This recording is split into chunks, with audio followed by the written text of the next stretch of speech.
ಎಲ್ಲರಿಗೂ ನಮಸ್ಕಾರ.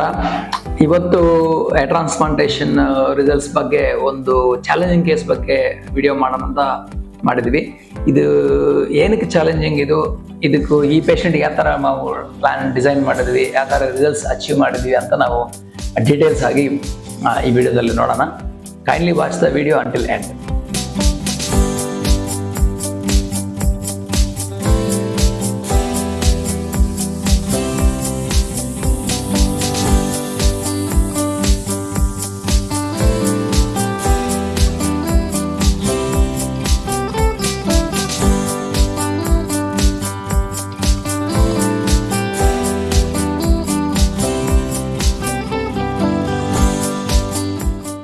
ವೆಲ್, ಈ ಪೇಷಂಟ್ ಚಾಲೆಂಜಿಂಗ್ ಏನಂದ್ರೆ basically skin colour very fair skin ಇದ್ರೆ ಸ್ವಲ್ಪ ಜಾಸ್ತಿ ಗ್ರಾಫ್ಟ್ಸ್ ಬೇಕಾಗುತ್ತೆ. ಯಾಕಂದ್ರೆ ಸನ್ಲೈಟ್ ಸ್ಕ್ಯಾಲ್ಪ್ ಮೇಲೆ ಬಿದ್ದರೆ ಸ್ವಲ್ಪ ಸ್ಕ್ಯಾಲ್ಪ್ ಎಲ್ಲ ಕಾಣುತ್ತೆ. ಅದರಿಂದ ಫೇರ್ ಸ್ಕಿನ್ ಅವ್ರಿಗೆ always we need more grafts. ಅದೊಂದು. ಎರಡನೇದೇನೆಂದ್ರೆ ಹೇರ್ಲೈನ್ ನಲ್ಲಿ ಹೇರ್ ಲಾಸ್ ಆಗಿದೆ, ಮತ್ತೆ ಕ್ರೌನ್ ಏರಿಯಾದಲ್ಲಿ ನೆತ್ತಿ ಮೇಲೇನು ಹೇರ್ ಲಾಸ್ ಆಗಿದೆ, ಮತ್ತೆ ಮಿಡ್ ಸ್ಕ್ಯಾಲ್ಪ್ ನಲ್ಲೇನು ಹೇರ್ ಲಾಸ್ ಆಗಿದೆ. 3 ಜಾಗದಲ್ಲಿ ಹೇರ್ ಲಾಸ್ ಆಗಿದ್ರೆ ಒಂದೇ ಸಾರಿ ಇಂಪ್ಲಾಂಟ್ ಮಾಡಿ ಒಂದೇ ಸೆಷನ್ನಲ್ಲಿ ರಿಸಲ್ಟ್ಸ್ ಬರ್ಬೇಕಂದ್ರೆ ಬಹಳ ಕಷ್ಟ. ಯಾಕಂದ್ರೆ ಅಷ್ಟು ಗ್ರಾಫ್ಟ್ಸ್ ನಮ್ಮ ಕೈನಲ್ಲಿ ಒಂದೇ ಸೆಷನ್ ಇರಲ್ಲ. ಮತ್ತೆ ಒಂದ್ ಕಡೆ ಇಂಪ್ಲಾಂಟ್ ಮಾಡಿದ್ರೆ ಇನ್ನೊಂದ್ ಕಡೆ ಸ್ವಲ್ಪ ಡೆನ್ಸಿಟಿ ಕಡಿಮೆ ಆಗೋದು ಅದೆಲ್ಲ ಇರುತ್ತೆ.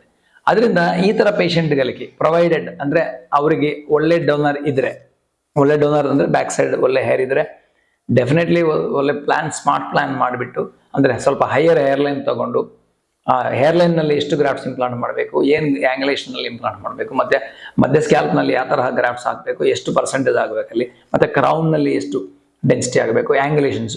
ಸೊ ಈ ಪ್ಲಾನ್ ಅಂದ್ರೆ placement of the marking of the hairline ಆಗ್ಬೋದು, ಮತ್ತೆ ಮಧ್ಯ ಸ್ಕ್ಯಾಲ್ಪ್ ನಲ್ಲಿ ಡೆನ್ಸಿಟಿ ಯಾವ ತರ ಇಂಪ್ಲಾಂಟ್ ಮಾಡಿದ್ವಿ ಇರ್ಬೋದು, ಇಲ್ಲಾಂದ್ರೆ ಕ್ರೌನ್ ನಲ್ಲಿ ಸುಳಿ ಇರುತ್ತಲ್ಲ ಅದೇ ತರ ಆಂಗ್ಯುಲೇಷನ್ಸ್ ಮಾಡ್ಬೋದು. ಇದೆಲ್ಲ ಸೇರಿ ಸ್ಮಾರ್ಟ್ ಪ್ಲಾನ್ ಅಂತ ಹೇಳ್ತೀವಿ. ಯಾಕಂದ್ರೆ ಸುಮ್ಮನೆ ಸ್ಟ್ರೈಟ್ ಆಗಿ ಎಲ್ಲ ಕಡೆ ಇಂಪ್ಲಾಂಟ್ ಮಾಡಿದ್ರೆ ರಿಸಲ್ಟ್ಸ್ ಏನು ಬರಲ್ಲ. ಅದರಿಂದ ಈ ಪೇಷಂಟ್ಗೆ ಒಳ್ಳೆ ಸ್ಮಾರ್ಟ್ ಪ್ಲಾನ್ ಡಿಸೈನ್ ಮಾಡಿ ಸರ್ಜರಿ ಮಾಡಿದ್ವಿ. ಯಾಕಂದ್ರೆ ಒಳ್ಳೆ ಡೋನರ್ ಇದೆ ಅದರಿಂದ. ಸೊ ಈ ತರ ಪ್ಲಾನ್ ಎಲ್ಲರಿಗೆ ಮೋಸ್ಟ್ ಪ್ರಾಬಬ್ಲಿ ಆಗೋದಿಲ್ಲ, ಬಟ್ ಇವರಿಗೆ ಒಳ್ಳೆ ಡೋನರ್ ಇರೋದ್ರಿಂದ ಸಾಧ್ಯವಾಗಿದೆ. ಸೊ ನಾವು 10 months ಆದ್ಮೇಲೆ ರಿಸಲ್ಟ್ಸ್ ನೋಡಿದ್ವಿ. ಅವ್ರಿಗೆ ಸಖತ್ತಾದ ಥಿಕ್ ಹೇರ್ಲೈನು, ವೆರಿ ನ್ಯಾಚುರಲ್ ಹೇರ್ಲೈನ್. ಇಲ್ಲಿ ಏನಂದ್ರೆ ಹೇರ್ಲೈನ್ ಬಹಳ ನ್ಯಾಚುರಲ್ ಇರಬೇಕು, ಅದು ಬಹಳ ಇಂಪಾರ್ಟೆಂಟ್. ಅದು ಒಳ್ಳೆ ಆರ್ಟಿಸ್ಟಿಕ್ ಹ್ಯಾಂಡ್ ಇಂದ ಬರುತ್ತೆ, ಮತ್ತೆ ಒಳ್ಳೆ ಆಂಗ್ಯುಲೇಷನ್ಸ್ ಮಾಡಿದ್ರೇನೆ ಬರುತ್ತೆ. ಇಲ್ಲಾಂದ್ರೆ ಎಲ್ಲರಿಗೂ ಗೊತ್ತಾಗುತ್ತೆ ಟ್ರಾನ್ಸ್ಪ್ಲಾಂಟೇಷನ್ ಅಂತ.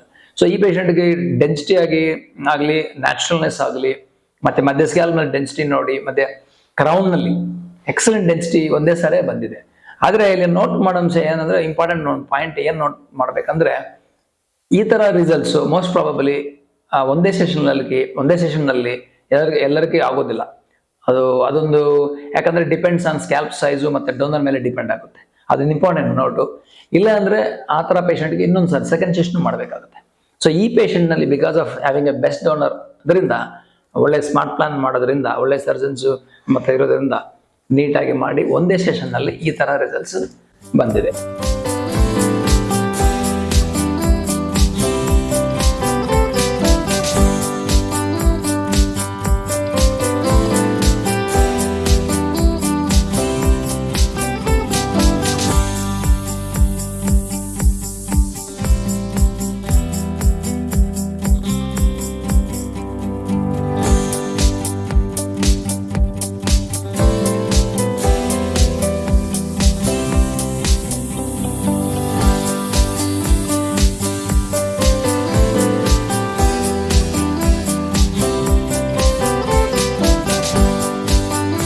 ಈ ತರ ಹೇರ್ ಲೈನು ಮತ್ತೆ ಮಿಡ್ ಸ್ಕ್ಯಾಲ್ಪ್ ಕ್ರೌನ್ ನಲ್ಲಿ ಇರೋ ಪೇಷಂಟ್ಗೆ ಒಂದು ಸೆಷನ್ ನಲ್ಲಿ ಟ್ರಾನ್ಸ್ಪ್ಲಾಂಟ್ ಮಾಡಿದ್ರೆ ಏನಾಗುತ್ತೆ ಅಂದ್ರೆ, ಅದು ಕನ್ಕ್ಲೂಷನ್ ಏನಂದ್ರೆ ಎಲ್ಲರಿಗೂ ಸೇಮ್ ರಿಸಲ್ಟ್ಸ್ ಮೋಸ್ಟ್ಲಿ ಬರಲ್ಲ. ಅಂದ್ರೆ ಅವಾಗ ಏನ್ ಮಾಡ್ಬೇಕಂದ್ರೆ ಸೆಕೆಂಡ್ ಸೆಷನ್ ಮಾಡ್ಬೇಕಾಗುತ್ತೆ ಅವ್ರಿಗೆ. ಅದೊಂದು ಮುಖ್ಯ important point to be noted. ಸ್ವಲ್ಪ ಜನಗಳಿಗೆ ಒಳ್ಳೆ ಡೆನ್ಸಿಟಿ ಅಂದ್ರೆ ಒಂದೊಂದು ರೂಟ್ ನಲ್ಲಿ 3-4 ಫಾಲಿಕಲ್ಸ್ ಇರುತ್ತೆ, 3-4 ಹೇರ್ ಇರುತ್ತೆ. ಅವರಿಗೆ ಒಂದೇ ಸೆಷನ್ ನಲ್ಲಿ ಈ ತರ ತಗೊಂಡ್ ಬರ್ಬೋದು. ಇಲ್ಲಾಂದ್ರೆ ಸೆಕೆಂಡ್ ಸೆಷನ್ ಪ್ಲಾನ್ ಮಾಡಿ ಈ ತರ ಡೆನ್ಸಿಟಿ ಕೊಡ್ಬೋದು. ಅದು ಕನ್ಕ್ಲೂಷನ್ ಆಫ್ ಈ ತರ ಚಾಲೆಂಜಿಂಗ್ ಪೇಷಂಟ್ಸ್ ನಲ್ಲಿ ಟ್ರಾನ್ಸ್ಪ್ಲಾಂಟ್ ಸರ್ಜರಿ ರಿಸಲ್ಟ್ಸ್ ನಲ್ಲಿ ಕನ್ಕ್ಲೂಷನ್ ಅದು. ಸೊ ಅದರಿಂದ ನಿಮ್ಮ ಎಕ್ಸ್ಪರ್ಟ್ ಹತ್ರ ಹೋಗ್ಬಿಟ್ಟು ಅದು ಡಿಸ್ಕಸ್ ಮಾಡ್ಬೇಕಾಗತ್ತೆ.